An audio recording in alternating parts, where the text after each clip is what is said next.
Riff. What if we just, until we find music, we just make a little ditty? Welcome back to another episode of the Riff Podcast! Halloween special edition! Ooh, scary bitches. Scary bitches! Boo! Oh, That's good? Yeah, a little I bit. scared myself. What are we going to be talking about today, Kyle? We're talking about Mayhem Mountain, Yes, bitches! by C.K. Walker. You know her. You love her. I actually just figured out she was a woman. Didn't look that too much into it. I didn't know either. Let me tell you. I'm so For those happy. of you who don't know, C.K. Walker is the same writer of Baraska. Yes. Riffrench's biggest episode. Yeah. One of our most famous episodes. So we go thought check for it out. Halloween, we'd cover another one of her stories. Oh yeah. Yeah. Go check out that episode of Baraska. We did the whole first thing. As spoilers though, you gotta just watch out for spoilers. Watch out for spoilers. Watch out for spoilers. We only covered the first half of it though, so if you guys want to watch if you want to check out the second half. I don't believe she wrote the second half though, because it says here just 1 through 5, and that's 5 is the second half. Oh, 5 is okay. Yeah, but I remember we had this whole conversation. Man. I don't remember. I called you when I was watching it, and I was like, "Hey, what is Baraska V? Do I need to watch Baraska V?" Baraska V is Baraska 5. It's the other half of the story. Anyway, it's the Roman numerals. This guy. How do you explain something to me and you don't remember? Yeah, I don't know, man. My brain don't work too good. If you like what you see here, and if you like that other episode, go ahead and like, comment, and subscribe, and let us know what you're talking about. If you like this episode and you haven't seen Baraska, what are you doing? Go check it out. Yeah. It's one of our best episodes. One of our best episodes. Yeah. And if you like that, go support C.K. Walker and check out the rest of Baraska. Go check out them and all the other creepypasta narrators on this platform that do what they do. And thank you so much. You guys put me to sleep at night. I love you. Crack open that cold one with the boys. We're not sponsored, so I'm just going to cover up the label until you sponsor us. But this episode is sponsored by water. Water. It's 2 molecules put together. By God. By God. It's 2 molecules put together, but by God, is it good? I won't say what this is, but this is the gayest energy drink I've ever. I'm not going to say what it is, but it's like the White Claws of energy drinks. Yeah, that was a good. It really is like the White Claw of energy drink. Alright, so let's get right into it. Mayhem Mountain. Yeah. Right off the start, the main character's name is Mark, I want to say. I think. You know what? I should have wrote all those down. I remember Mark, Brandon, it was like something... Mark, Brandon, Scott, Tyler, there's 5 of them. Yeah, they had a buddy named, it's something crazy like Cujoy. It's something Asian. It's like an Asian name, and he's the engineer. I remember that it was Asian, it sounded Asian, because he's like stereotypical, he's the engineer kid. I thought that was just, I imagined him as just like this big oaf of a guy who, somebody who just looks like a big, broly motherfucker. Yeah. And they give him a dumb nickname. You know? Well, yeah, I guess Broly's Asian too. I guess. But this whole work of art was written by C.K. Walker, also known as Rebecca Klingel, which is a crazy Christmas name if you think about it. About it, she's well known for like a bunch of different short stories. If you know anything about creepypastas, then you know who C.K. Walker. Like you've stumbled upon some of her stuff. Yeah, looking through her catalog real quick, I realized I know a lot of her stuff. Like if you're a regular listener of creepypastas, you probably know who this is. Yeah. You don't even realize. And she has the same kind of tone, and it's the way she builds up her stuff. But some of her other stories, I wrote down some of the ones I like the name of. Of course, Baraska 1 through 5, repressed memories that are meant to stay dead, which sounds crazy. Rocking Horse Creek, that one I think I just listened to that not too long ago because Rocking Horse Creek. That sounds very familiar too. Yeah. And so I got a couple of notes. I didn't take as many notes as I wanted to, but I got a couple notes here in front of me, and then I have Mayhem Mountain, the story, pulled up in front of me. So I thought look through that a little bit as we're telling the story. I can't read the stuff this time. I'm stumbling so hard. I'm not gonna read through it, but I do want to have it in front of me because there are parts I want to talk about, and it's just like it's not a feel-good story. It's not a feel-good story. Not like Baraska. I don't even think Baraska was a feel-good story. At first, it was like the first. It's a very Baraska is a very coming-of-age story, and there's definitely feel-good moments where it's like this is what it's like to be a youth, and then like after the time skip in the second half, it's like this is what it's like to be a piece of shit adult who just like hates life. This is what it's like to be on heroin. And then it's like him as Hugh McGregor. McGregor. It's Hugh McGregor. Yeah. He's like Irish for some reason now, or Scottish, whatever. Yeah, did I not turn this on? Fuck me, dude. We're 4 minutes in. We're almost 5 minutes in, and I didn't turn this on. Has yours been on this whole time? Yeah, mine's been on this whole time. Hopefully I've been speaking loud enough for you guys. Hell yeah, we've been yelling pretty loud, I think. Hell yeah. What else was I gonna say? Oh, she has like several stories. What did we count? It was like 24 stories that she had on her website. Yeah. And she's also in film, like help writing for film. A couple of her stories have been made into short films. Check out, what did you just say a second? The Haunting... she was... Haunting of Hill House. So check out the Haunting of her Hill story, House. Paradise Pine, was developed into a movie. Really? And also her story, Room 733, was adapted into a movie. Which, that one, I think I can watch for free. Because I just, you go on IMDb and you find shit about these people. So I'm going to check that one out. And then we might do a video on that. What if we did... Yeah. We should do a video. Let's do a watch-along. Yeah, we could do... What if we did get different creepypasta writers and see what movies have been, or have stories have been adapted into the movie. Yeah. And we go over the story and the movie. And boom. I love that. Stick around for that. Follow, comment, subscribe, hit the bell for notifications. We've been wanting to do some watch-alongs for a while now. I think we're going to do that. We're going to do some abridged series. We're going to have a couple things thrown in there that we're going to watch. Yeah, I can't wait. But the Haunting of Hill House, her being involved in that was super... cool. Because it's such a good one. It's such a good one. If you guys have seen it, favorite of mine. I think it's probably one of my favorite Netflix projects that's ever been put out. And the famous long shot. They have that one episode. Yeah, the famous long shot, and it's like it's spinning around, and it shows them as adults, and then spins around and their kids, and that the whole like moving set and everything. I believe that's the longest recorded long single shot. And I may be wrong, so don't fucking gut me. In the thing, but I don't know if it's for film, but I think it might be the longest running long shot for for a series. Yeah. I think that is accurate.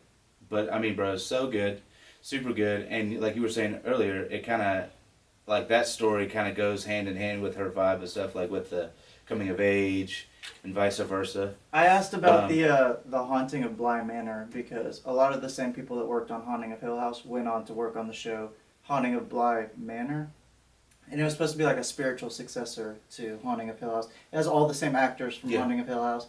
It has most of the same writers. I never saw the next season after that. I just never really got around to it. I watched half of the Haunting of Bly Manor, and it wasn't as interesting as the Haunting of Hill House. You know why it wasn't? Because she wasn't a part of it. Rebecca Pringle, Miss Lady Claus herself. Miss Lady Claus. But anyway, we've wasted enough time. Let's get right into it.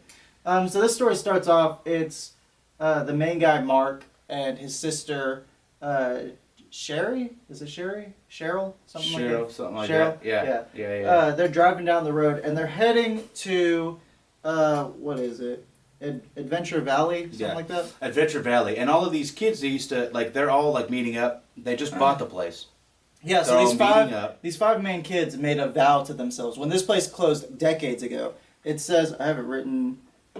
I guess it doesn't say how many decades. One day we're gonna own this place. Yeah, so I imagine these guys are like in their 30s or 40s. They're in the 30s. Yeah, they're in the 30s. Because they say it closed decades ago, so it had to be at least 2 decades ago. Mm-hmm. And, these 5 friends all got together and they're like, we're gonna own this place. This is our park. It only feels right that we should have it. Like, I love how it kind of mentions like we all wanted, and once again how this author uses just, as she's writing, she uses these like little elements, little writer cheats to like really make you feel like you're in there, like you're like seeing you're part of what happened, like giving you that connection with the characters. If you enjoyed the story of Baraska, this has a very similar feeling. I wouldn't say it's as deep as Baraska, but the story is just as good. I feel like it's that same writing style that kind of like sucks you into the story. Yeah, and it really gives you a feel for it in a short amount of time. She writes in a way to give you a picture of like how close they were as friends, like that childhood, like the childhood even connection like, you would have with somebody. There's one point where they're all meeting up, and Scott, one of the guys, I believe he's the one that's like he didn't have as much money to put into this. He was kind of like he just works at his dad's shop or something like that, and he's the one who's dating Danny, who's this girl who used to go to school with Mark's little sister. Well, she's not even really. Like, they don't, like, the way they build up characters like that. Like I believe Danny, the whole reason why she's even there to begin with is to kind of give you a piece of history with the group. Yeah. Because obviously the sister had something there's all going this on unspoken, with Scott. Unspoken history stuff that you kind of like get from little bits in here and there. It's very similar to Baraska. You know? Yeah, it's very similar to Baraska in that way of like how there's things there and they're not really like explicitly said, like kind of how Baraska was. Yeah, that's one of those writer tools that just like really kind of like clicks you in, really and gives you a good idea of what these people's relationships are like, and so like Danny's really like not important at all. Like there's just like she keeps getting brought up, but just like oh I hear this bitch screaming in the background, and I can't think she's fucking screaming. Yeah, no, Danny is there just so you know that she had conflict with Cheryl. Yeah, that's like the main reason. Just to know that Cheryl used to fuck Scott. And I love how when Scott's talking, like they say she says the way she writes it is Scott was standing there looking kind of uneasy about the situation almost, and he's like insinuating that it's because like he put all of his money, a little bit of the money he had, put all of it into this project, and he's like looking around at this dilapidated.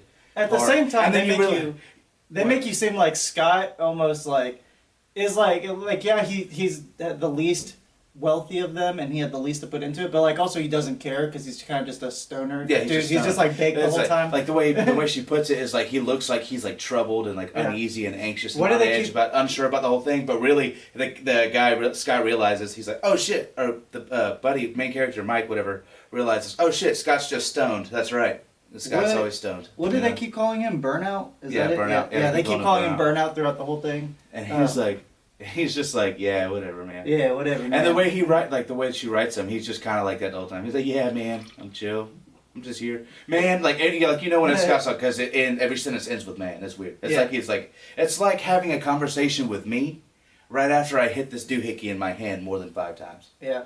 Kind of reminded me of Bailey. The Scott character reminded me of Bailey a little bit. Bailey looks mad, uncomfortable, and unsure about his situation. And then he's it's like no, hey, Bailey, and I look over like, oh shit, I'm in public?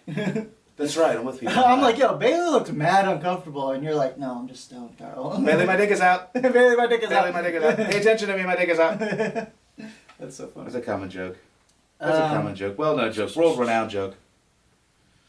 I'm Danny, do you remember me? So yeah, they introduce everyone's kind of being reintroduced to each other. From the sound of it, these like 5 friends kind of meet up like once a year to like hang out. No, it sounds like the way it's like they really don't even get together. Like they're just kind of like friends on social media, just contacting each other like that, and they don't have because it's that's what I was trying to say. I said once a year, but like it sounds like they don't fucking see each other. Is what I was trying to say. Yeah, it's just almost like it's the first time they've really actually all been together in the same room. Yeah, like I believe what was Brandon? And Brandon was Mike's best friend. It's very real because some of these guys feel closer than other ones, and then some of them feel like they haven't seen each other in like 10 fucking years. Yeah, like that's the feeling I get from like the one dude who's like who makes parks or makes rides for the engineer guy. Yeah, the engineer guy. I like how they slip like you work for. It sucks that the guy who works for Disney World can't design some shit for us. Yeah. When you spent $1 million on the fucking place. And what was it? Brandon's the one that has the most. I think the engineer guy seems the most disconnected from all of them. Like he's just like Quimby, whatever his name is. Yeah, he went to school to be an engineer and went off to work for Disney, and he's like really not been a part of the friend group in a while. It sounds like. He's like, bro, I sold my soul to the mouse, playboy. Get out of my face. I sold my soul to the devil. And one of the guys owns a bunch of dealerships, and like he was the collateral for this whole park basically. Like if the park fell through, he basically had to give up his 11 fucking dealerships. And then one of the guys was like the main lawyer guy, and he was like, he didn't have the most stake in the park, but he was the one like making sure all the rides were checked, like doing all the logistics and shit. And I like how like throughout, it's imagine it doesn't talk about Mark's involvement in all this too much. Like it tells you like he's financially invested in it, but it doesn't really talk about his part in it. Yeah, he really does. It's just like through the eyes of him. And if you think about it, him and Brandon are kind of Well, I guess him and his sister would be. Brandon is the lawyer. Brandon seems like the one he's closest to. So like of all of them, like when I was saying, it sounds like they get together and see each other maybe once a year. It sounds like Mark and Brandon still see each other. It sounds like those two are like really good friends. It sounds like they're more into it because the other ones are like, yeah, we did this, but they're like gung ho to be like. They're all. While everyone else is just kind of there and being like, oh, okay, we did it. They're back behind everybody, like. Taking it all in, talking about what they should do, like talking about their plans for it. Yeah. That part reminded me of me and Bailey on the podcast. Like everyone else is off doing their own thing, riding the rides, and then like Mark and Brandon are just in the background. Like so like they have all right. So what we're gonna do? We're gonna do a fucking decade-long D&D campaign. A decade long. It's gonna be a decade long. We're gonna plan out every single month for a decade. Yes, sir. That's how we do it. That's exactly what we do. But Brandon and Mark are super into Mayhem Mountain, which is one of the rides in the amusement park. And they're like, so Mark is like, so Brandon, Mayhem Mountain, and everybody's over here like asking if their rides are available. And he's like, yeah. Hey, pussy, get to the point. What are we here for? What are we here for? Hey.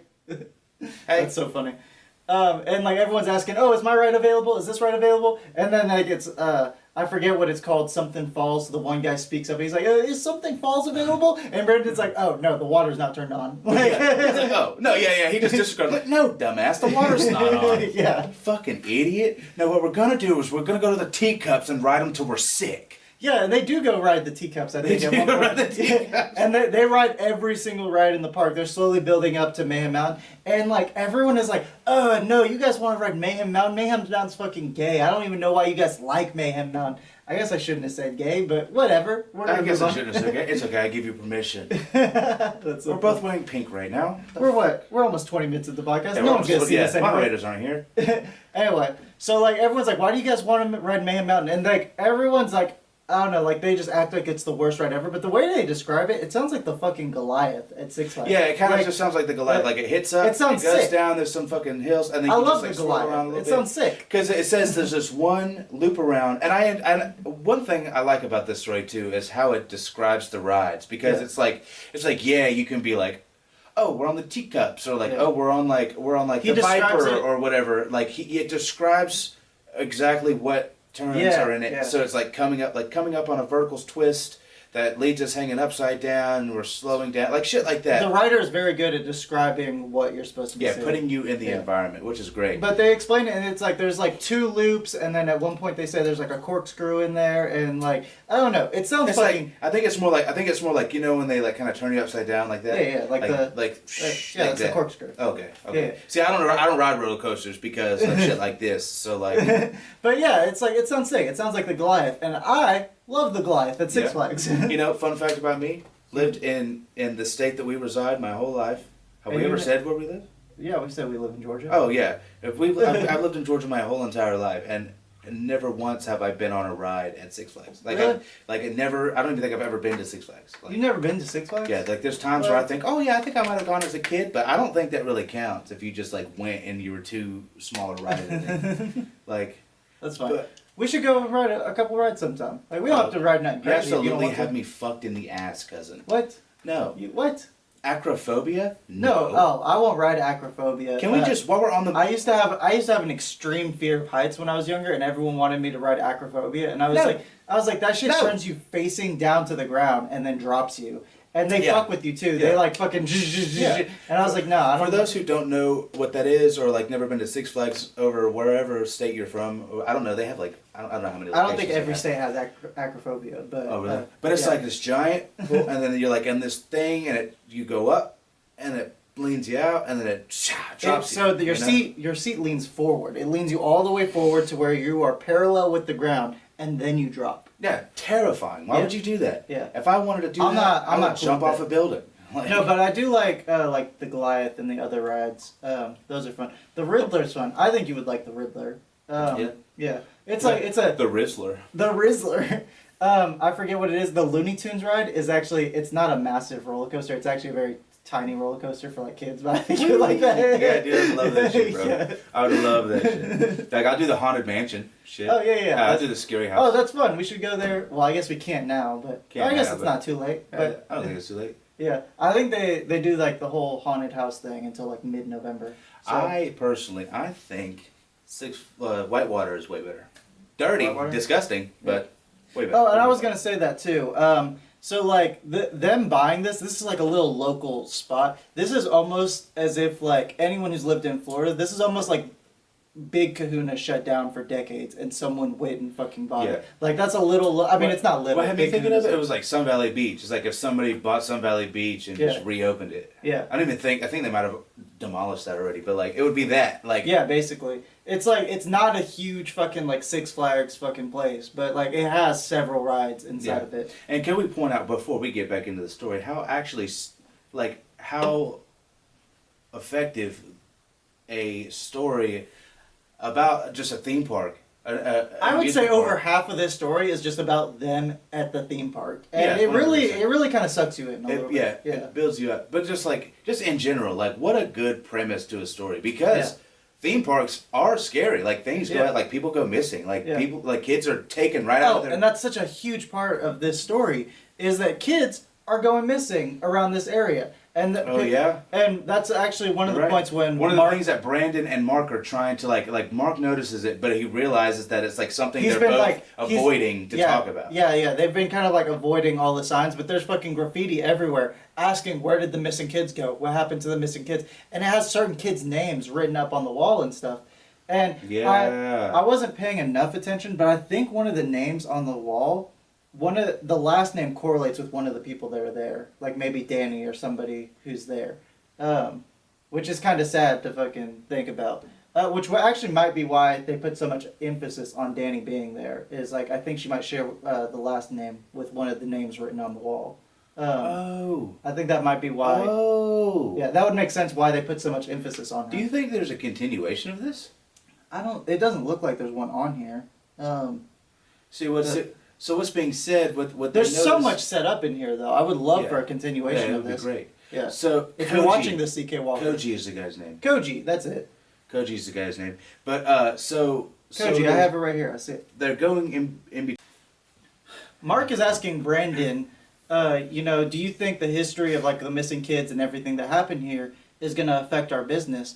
And I don't know. They have a long talk about it, and basically Brandon reveals that he got to see the records of the park from the 80s. Yeah. And basically the park was operating in the red from the day it opened. Yeah, and it was basically the money that was going to getting from it was going into the government essentially. Yeah. And it was like, why the fuck would an amusement park be giving all the revenue to a fucking I think there's a lot of implied story going on here. Yeah, so it's setting up something more sinister. Yeah. That, it's like it's like a well-known thing, an underground thing that goes up to such a level to where even banks don't know what the fuck they're investing. Basically, a fucking billionaire opened up this park for his son. Yeah. That was the story. And so the impression I got from them all buying this fucking park, I don't have to say the name of the place where you work, but it reminds me of the place where you work, where like it's just a bunch of people who want to own this thing so that they can all go there, and like they'll even throw money to keep it open if they have to. Yeah. Like that's kind of the impression of like the 5 people in this story that like bought this amusement park. Like they're not doing it. We just want to do it. Yeah, they just want to do it to have it because it's like a dream for us to have. And yeah. It's a very similar kind of thing, or that's at least the impression I get from this whole thing. Abel Bastille. Who's that? Abel Bisset. Is that the guy? More like bisex. Is that the guy that opened up the park? Okay, so and basically his son took it over and sold it for next to nothing to the bank, and it just got shut down and it's been closed for years. But yeah, it's been operating in the red. I'm trying to remember where I was going with this whole thing. It was operating in the red, and you were going to talk about how the money was being funneled somewhere else. Yes, and the money was being laundered, basically, is what it kind of sounds like. And they were worried about, they're talking about ticket prices, and it was a whole thing. They're talking about charging $60 for a ticket, which is crazy. I think if I open Which is crazy. I was actually just about to say that, too. They say that in Disneyland it's like $85, which... Who's getting a ticket? That right there aged this story for me because I was like, damn, it's $200 a motherfucker to go into, and there's several motherfuckers that want to buy a ticket. Yeah. Like easily, you could charge $150 anyway. That immediately aged the story. For some reason, that broke me out of the immersion in the story. I don't know why, but I remember hearing that, and I said, $85 to go to Disney World? I'll buy 2 tickets today. Like $65 for a ticket makes sense for post-COVID. Like if this story took place post-COVID, that makes a little more sense. Pre-COVID. No, post-COVID. If it took place post-COVID, for $65 for a ticket for them at this park. I don't know nothing about Disney World. It does make sense they would make it cheaper around. No, I mean for this park, like charging $65 a ticket post-COVID, but like pre-COVID, that doesn't make no sense. That doesn't make no sense. It should be like. Hey, said that just don't make no damn sense. Don't make that. If I owned this place, like $40 a ticket. That's what I would be doing. Something like that. Like. I'm imagining it like almost just like a little carnival. Yeah. But given I'm how many imagining rides like they Six have, Flags it but has to smaller. Be, yeah, like Six Flags but a little smaller. Yeah. And like, I mean, $60 a ticket is like. It's not crazy, but it's like, eh. I mean, I wouldn't go. I might go once. Yeah, like, I might go. Yeah, that's probably why I never went to Six Flags because I was like, and what Six Flags like $40? Nowadays, $65 will get you a season pass to Six Flags and Whitewaters. For really? for like $60-something dollars. You get a season pass to both. You can go any day you want, all fucking year, to both parks. Isn't that crazy? That's fucking crazy. Yeah. That's Looney Tunes. Yeah, I checked it. I looked at it like last year or something. That's what it was. That's crazy. Yeah. Guess what we're doing this summer? Guess what we're doing this summer? We're getting season passes to both. I'm gonna get me a goddamn GoPro, walk around that bitch with that on my chest. It's like we both get one, and you see me like it's like me. Bailey's knocked out on the fucking. It's like me and you. They take the picture, and it's me like, whoo! And it's you right next to me, fucking. You passed out on the ride. It's like we have both camera perspectives, and it's me and you jumping around like, you want to race to the top? You want to race to the top? I would if we got off a roller coaster and the picture was me next to you like this, and you're dead ass passed out on the fucking thing, I would buy the fucking picture. Oh yeah. I'll spend another $65 for that. Fuck yeah! Are you kidding me? That's awesome. Oh yeah, that's so funny. Anyway. Where were we? I was having too much damn fun. We're just having too much So they kind of go through all the rides. One person has to stay off the rides so that they can the operational person. Which that's clearly setting up something later. Yeah. I mean, like, it's not setting up a big thing. It's setting up that his sister doesn't get on the ride. Like putting reasoning behind certain actions. Yeah. So it's like almost like filling in your plot holes. Yeah, they mentioned several times throughout the story, like, oh, his sister doesn't like Mayhem Mountain. She doesn't want to get on it. She's not going to do it. And, like, the fact that one of them has to stay on while everyone else goes through the ride. It's like setting up her not getting on Mayhem Mountain is like the whole thing there. So, hey, cheers. Hey. Cheers to that. Here's our sponsor, water. Made Water. by God. Made by God. That's so funny.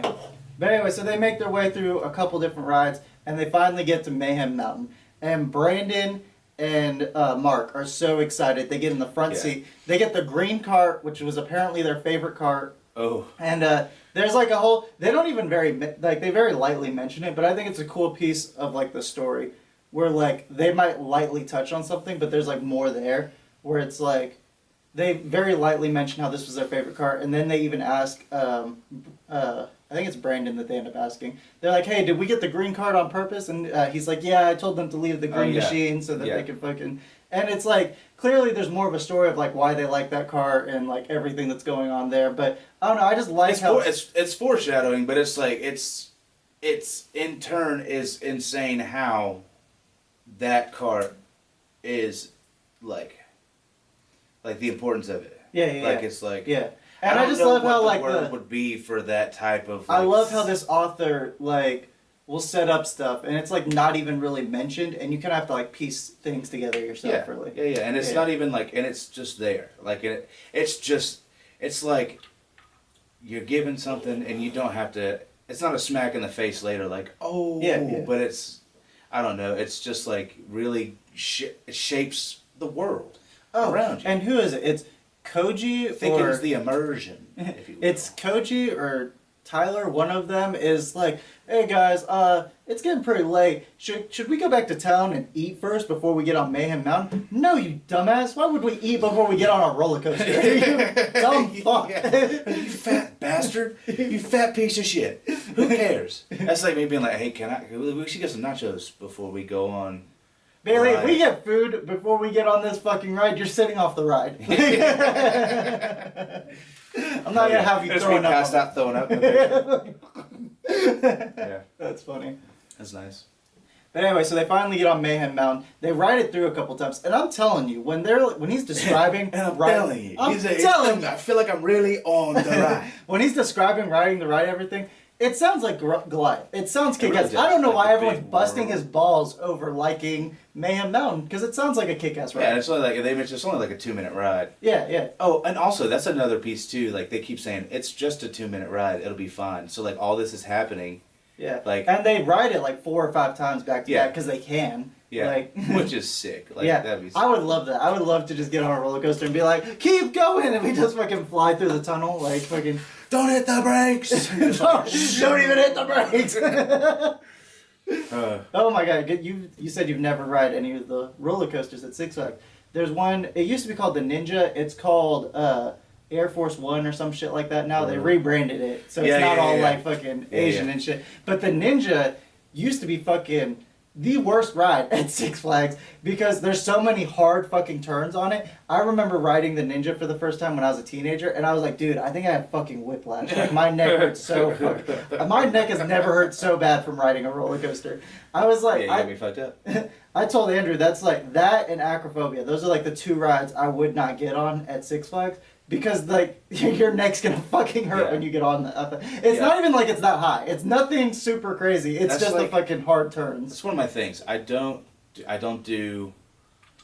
with heights. I don't play with heights. I play with myself. I don't play with heights. No, that's what I'm saying. Like the Ninja doesn't even get that high up. It's just the fucking hard turns that'll fuck up your neck on that one too. And also G-force. Like for some reason, like the G-force of. Is that the one that like spins like fucking? Well, no, like you're going up. Like, oh yeah. I don't know, just like flying through, having that heavy shit on you, or like the one where you strap in and you're standing up and it spins you around so fast you get. Yeah, that's what I was thinking of. Yeah. Like I hate shit like that. I hate shit like that, dude. I don't want to feel like I don't want to say an adrenaline junkie, but like I fucking love shit like that, dude. Dude, I used for me, adrenaline is like the adrenaline junkie I am. I do cocaine. I just would do drugs, and I'd be like scared, like ooh, like heart beating like I ran a marathon. He's like, if I wanted to feel like that, I would just do cocaine. Like the feeling you get right before you're about to jump off a cliff, or jump out of a plane. Yeah, that's what I want, but I don't want to jump out.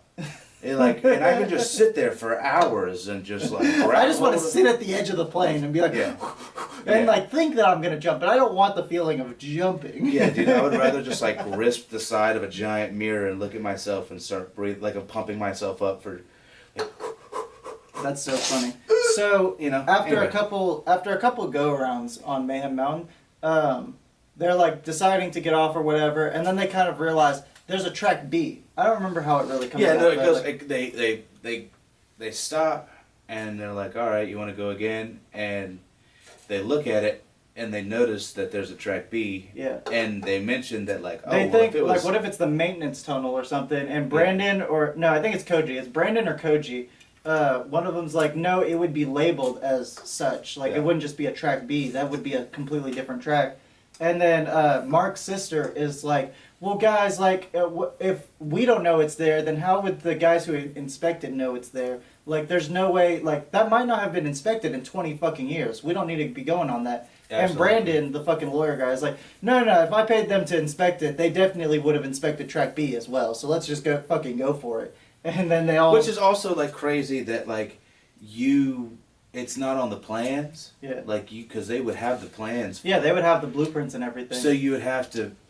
I mean, I get their excitement or whatever, and just thinking off the top, like, I mean, I paid them for it, so yeah. And you don't think that it's going to be something, like, above your pay grade type shit, you know? But, like, if at least for me, and I'm a scared. I'm a scared. Of a roller coaster.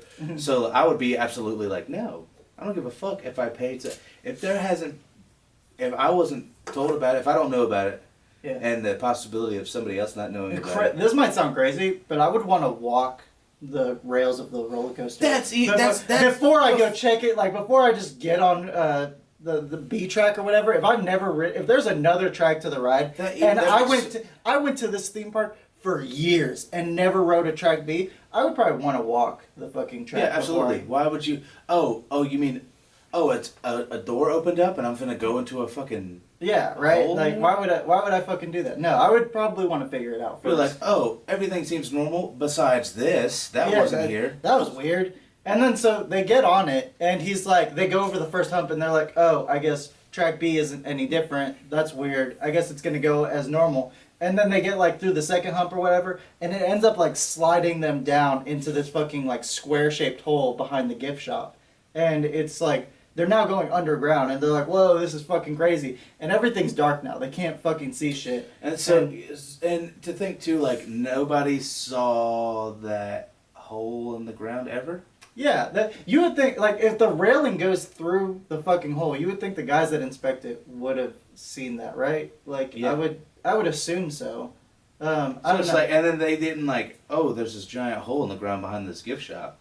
Like, okay, so and they've been on other rides. Yeah, they've been in the air looking. Yeah. You didn't notice this? You didn't notice a giant fucking hole? I feel like if I was a kid who had been to not Six Flags, but like this fucking place so many times as a kid, I feel like I would have noticed that fucking railing that just went like down like that. Yeah. Where like they've ridden this same ride several times. They didn't see anything. You didn't notice it? Like. Or you didn't at least think, like, even if you thought it was safe, you didn't at least think, oh, that must be track B, because I've seen that track that goes off to nowhere so many fucking times. I've always wondered what that was. I've always wondered what that was, yeah. You didn't think that that's fucking track B? Come on. Plot hole. I hate this story now. I hate this story I'm now. just kidding. It was a good story.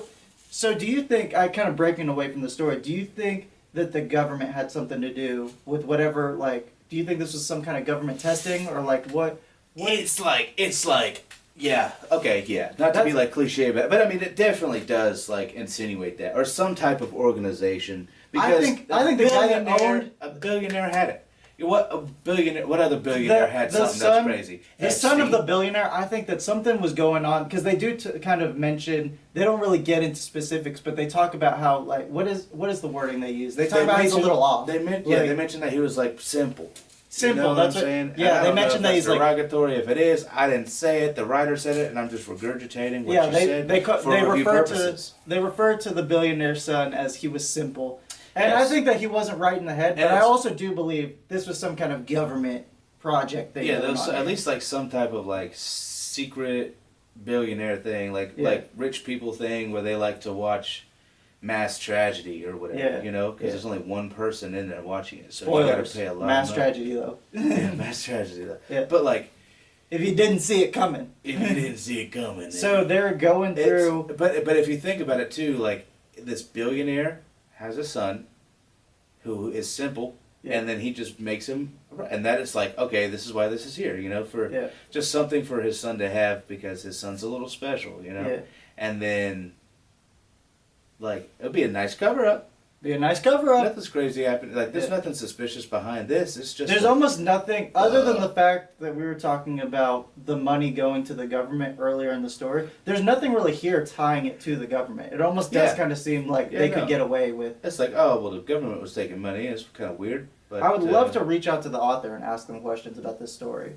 Because there's definitely things that I think are going on that's not really explained in the story. But I believe the next thing that happens, like, everything's dark. And then what is it? They, like, go through a corkscrew part where everything's, like... And the fucking, harnesses come off. The harnesses come off, yeah. And when they come back through, like, normal, over the corkscrew, who is it that says it? I think it's, like, Scott or somebody. They're like, oh, fuck, we lost Tyler. Like, he's definitely down there dead, man. Like, or some shit like that. Yeah, he's like, Tyler fell out. He's down there, and he's not moving. Yeah. Which is... crazy to think like, oh fuck, but at first That first Mark is kind of just... This story, like, really just fucking... When it starts going, it's fucking moving. You know what I'm saying? Like, the way he describes it is, like, he's describing what's going on. Yeah. But it's like nothing is really urgent yet. But he keeps mentioning that there's, like, screams and cries behind them. And it's like, they're scared, but it's like... I agree. It doesn't feel urgent yet, but, like, something... Slowly, like, as he's starting to realize it, it ramps up. And then he becomes aware of what's going on. It escalates so quickly. And it's like Danny is screaming and like, how do we make it stop? And Danny, shut the fuck up, please. I'm trying to think. Danny, Scott, control your bitch. Control your bitch. He did just like Mark's just like a mafia don. He's like, I know. Hey, it doesn't matter what. He turns into Bone Savick. Hey, control your bitch. Hey, control your bitch. I love that. I love that. Anyway, anyway, so they come to, and they're... My impressions keep derailing us.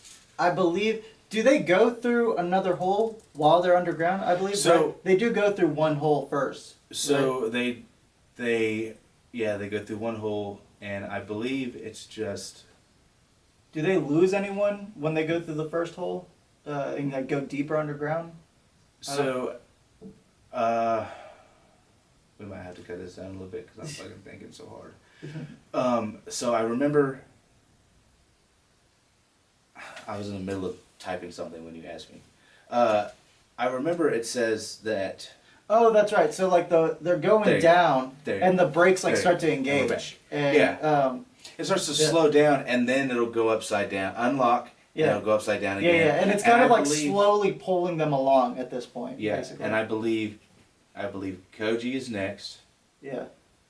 And at one point, like he starts to notice that the rails kind of split apart by color. Yeah. And each one is a different thing. Yeah. So, and then there's one leading to a separate hole. Yeah, I believe it was the green one that led to it. Yeah, the green one looks as if it goes down to another level. And they're kind of like a panel busts open on the green machine that they're riding, and they see these buttons kind of correlating with the different colors that they're able to go through. And one is like a pool. One is a pool. They see that the way the one light is like just a wall. Like one's just a wall. Yeah, and one is just like this pool of carts. Like he could see the carts at the bottom of it, and he's like. And I think it's Brandon or maybe it was Koji. He was like, we should probably just choose that because I heard that drowning isn't really that bad. You know, it's better than slamming into a wall. And Mark he's like, it's not that bad. Mark is like, we can just hit that wall and we'll be fine. And hey, let me tell you something that's going to be crazy, but that wall right there doesn't look too high. And they're all like, or not all of them, but one of them is like, the option of going through the hole isn't bad because like it could buy us more time. That's the only option that could possibly buy us more time because if that hole leads to another level, then like we're on another level and we have more time to figure things out before any of us die again. So like, I don't know. I kind of agree with that thought process. If I was like there in that situation, I like that idea of like, maybe I should choose the hole because at the very least, that could be more time. You know what I'm saying? Yeah. That's the only one where you possibly have more time. I agree because, but it's also, I don't know what I would do in that scenario. I personally would have picked the water. I would have picked the water. If I knew I could get out of it. I think after everything that's said in the story, I think I have to agree with Koji or whichever one of them said it. But, like, I feel like the hole in the ground's the best option because it's the only one where, like, it's a mystery and you could possibly have more time if you choose that one. Yeah. I think... So, I don't remember how exactly they got off. So, they choose the hole in the ground, which is what I would have done, and they go for the hole in the ground, and it's kind of like at the last second, Mark is, like, kind of set free and is able to kind of, like, jump off. And he gets very hurt from doing this, basically. Like, he jumps off, and he's injured as fuck. And the hole is there, and he doesn't know what's going on in the hole. And he, like, is talking about how he's, like, kind of going in and out, and he crawls over to the hole. And he said it felt like it took hours. It was dark and I was injured and kind of going in and out, so I have no idea how long it actually took, but it felt like hours went by. And at this point, I'm thinking, damn, your fucking sister. I have no idea what's going through your sister's head at this point, but like at this point, she's off getting help, I would assume. And so he like climbs up to the hole and he starts calling their names like Scott, Koji, Danny. And like he's he didn't say her. He don't know that bitch. Yeah, I don't know. He's just Koji. That's the first line, my boy. He's Koji. like, Danny, shut the fuck up. Danny, shut the fuck up. I'm trying to see if Koji's alive. Danny's down there yelling. She's alive. She's Mark, I'm alive. Please help me. Danny, shut the fuck up. I'm trying to think. Shut your fucking mouth. Shut your fucking mouth. God damn it, bitch! Just take the time. But yeah, so he's calling out to his friends, and he realizes that there's nothing at the bottom of the hole. He would have died had he had stayed on the cart and went through with it. And basically, all of his friends are dead now. They're all at the bottom. Everyone who was left alive is now dead at the bottom of the hole. So what I didn't remember, I guess I just blanked out at the last minute or whatever when I was listening to the story, but I don't remember him jumping out of the cart. For some reason, in my mind, I thought they split off, and his... I don't remember exactly if he fell off, or if he jumped out. I want to say he jumped out. Oh, I think, to backtrack a little bit, I think what really got him to do that, honestly, if you think about it, if you even thought, that wouldn't have been a bad idea to share with the class, is what I'm saying. To jump? Yeah. Hey, okay. So let's all jump. Let's all try to break free of our things while we have a second. And if I don't think their things are even attached anymore. I think that at this point they're fully just loose and they're getting fucking jerked around this bitch and True. That's kind of how I was thinking. And if it's not tight and you can slip out of there, I mean, Koji. I think that's how he jumped. Is he just it wasn't even there. Free. And so if that is the case, why not be like, okay, so try to jump out of your carts. When we get really close to the ground, I would be like, I'm choosing the hole. Jump if you want. I'm fucking jumping. And I believe he doesn't even get out. Eventually, help comes. His sister went and got help, and eventually there's a search party there for him, and they kind of get into the hole. And what he says to as to how deep the chasm is that the roller coaster goes into, he finds this nearby screw. And he drops it, and he said it took 30 seconds for him to hear a ping, and it was like a ping on metal. Oh yeah, I forgot that. So it was it's a while. Yeah, so he just drops it, and for 30 seconds, if you've ever jumped off of anything, and been like 5 feet is no time, it's whoop, and then you fall. 10 feet is 2-3 seconds, long enough for you to be 30 seconds is a long time. 30 seconds is a long fucking time. That's If you dropped a screw off the roof, it would hit the ground in 5 seconds. Yeah, a 2-story house, it's gonna hit the ground in 5 seconds. 1, 2, 3, boom, and then that's it. But and then hits against something that's hard enough to reverberate. Yeah. Or whatever up to you. Yeah, that's crazy. I didn't think about that, but yeah, you're absolutely right. That's wild. Oof. Scary. Yeah. Scary. But yeah, he's saved by the rescue team. Taken to the hospital. His sister is called. And his sister is confronted by someone at the hospital who basically tells her, "What? You and your brother can't ever fucking talk about this." To track it back just a little bit, he goes. As he's getting pulled out and he's getting taken up this because they had to get down there somehow. There was a way to get down to an access plate. So they're taking him up, and he sees the window that he saw in the underground chasm. That they were in. Yeah.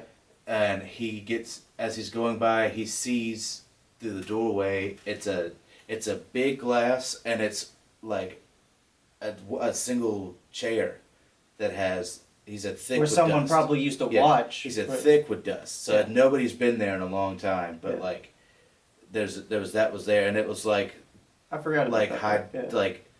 Somebody paying a lot of money to sit there and watch this happen. You know, almost like a masochist-esque thing. I'm thinking almost as if Taken, that part where they're all the dudes sitting in the rooms, but it's a tragedy or whatever. Yeah. But Epstein, I this gives me Epstein vibes. That's why I keep thinking it might it's not be the government itself, but just rich people in ties with it. Yeah. Rich people with a lot of money doing whatever the fuck they want, basically. Rich people getting to do what they want. And anyway, so Buddy is taken but he's taken, and then he's like talking with his sister, and he's kind of just like, you know. Oh, so his sister. What's up with you? Like, what happened? Yeah, and so his sister basically explains that somebody came up to her and said some things. It doesn't really explain what they said to his sister that made her not want to talk. But basically, it freaked her out enough. It freaked her out enough to be like, you can't ever fucking mention this to anybody. She said that they talked about. Which I love all of the like implied fucking shit in this story. Like how powerful they are to. Yeah. Like there's so much in the story that's just implied, and you kind of have to piece the story together yourself and figure it out. And they and she says they told me not to talk about it, this and that and the third, like it never happened, and they told me to convince you to do the same. Yeah, and I didn't think about it the first time I listened to this, but the second time I was listening to this, I was like, oh, this was a government thing. Yeah. Those were people from the government telling them, you cannot fucking talk about this, basically. And I believe that from the time that happened to the story is now, it was like maybe a year or something. And he said, so I'm not listening to that because I'm writing this story, but he's I still need help walking. Like he's still not like fully I'm still recovered. fucked up. Yeah. The loan bounced, so like they didn't have to. He didn't lose anything.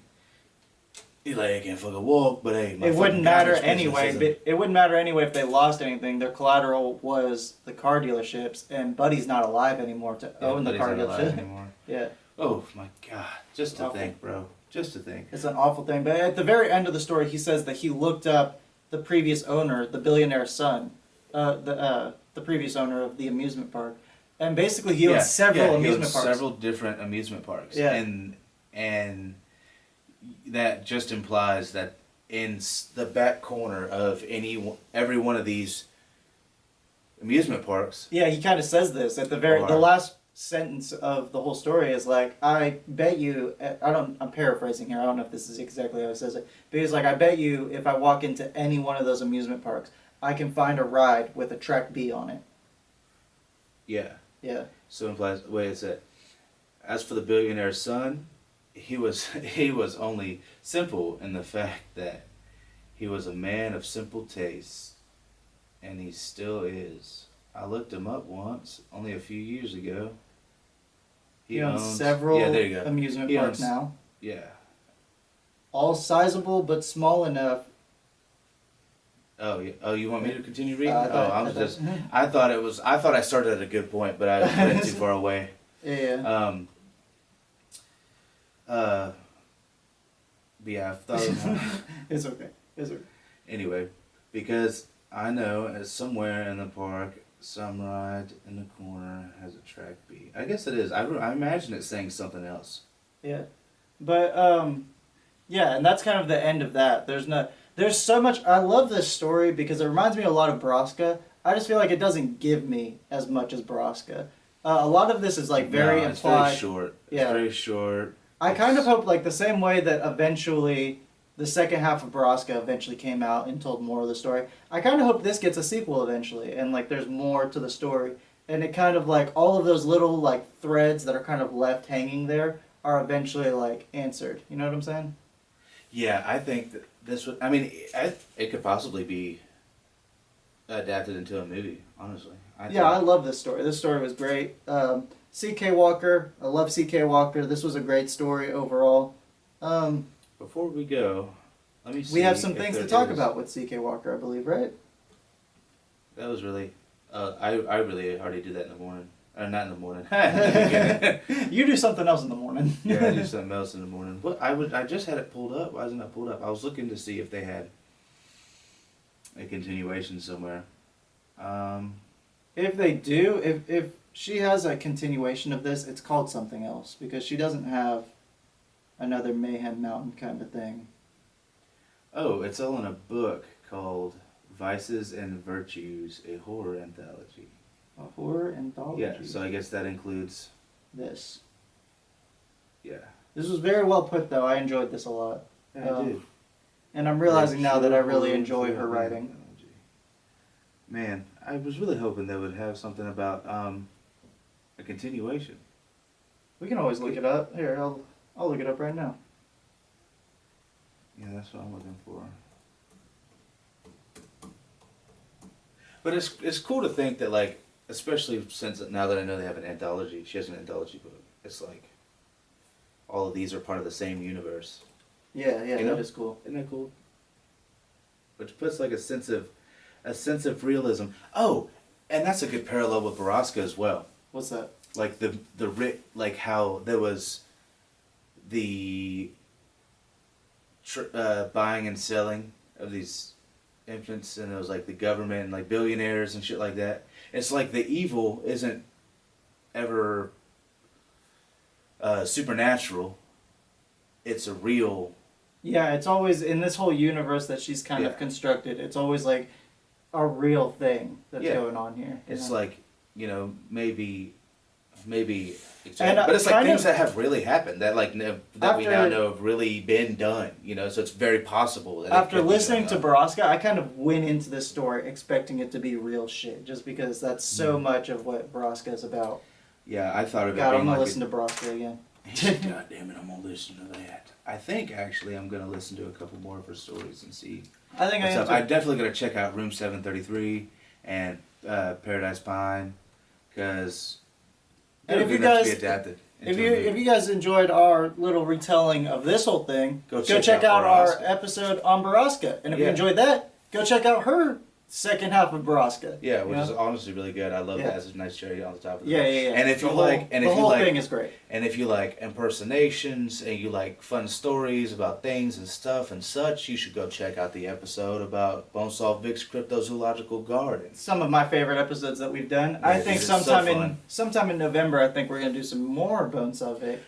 Has another episode come out? I don't know, but we'll see. We'll see. I think it's time to do some more Bonesaw Vic. I got the itch. I got the itch. I got the itch. Yeah, dude. Obviously, I do. I couldn't stop. Like, I made Mark into a mafia don. Yeah. He's like, hey, yo, okay, so at least I did not lose my waste management service company. Thank God. That's why he never mentions it. It's actually waste management the whole time. He's like, thank God, because, that theme park was kind of far-fetched in hindsight. In hindsight. Hey, yo, not my finest hour for Skimpy over here. I can't walk no more, but at least I got my waste management. At least I got Paulie to run my waste management company. At least I still got my cryptozoological gardens. Yeah, but I'm doing good at the garden. I'm doing good at the garden. So funny. That's so funny. Anyway, was that about it for you, bud? I think that was about it. Guys, go check us out. Like, comment, and subscribe. Yeah, hit the bell. We love you. We need you. We love you and we need you. How are you? Hello. You been hearing us make a fool? Hey, Bailey. Hey, Kyle. It's me. Tank Dempsey in Steve Bloom cosplay. What's up, you beautiful bastards? Hoorah.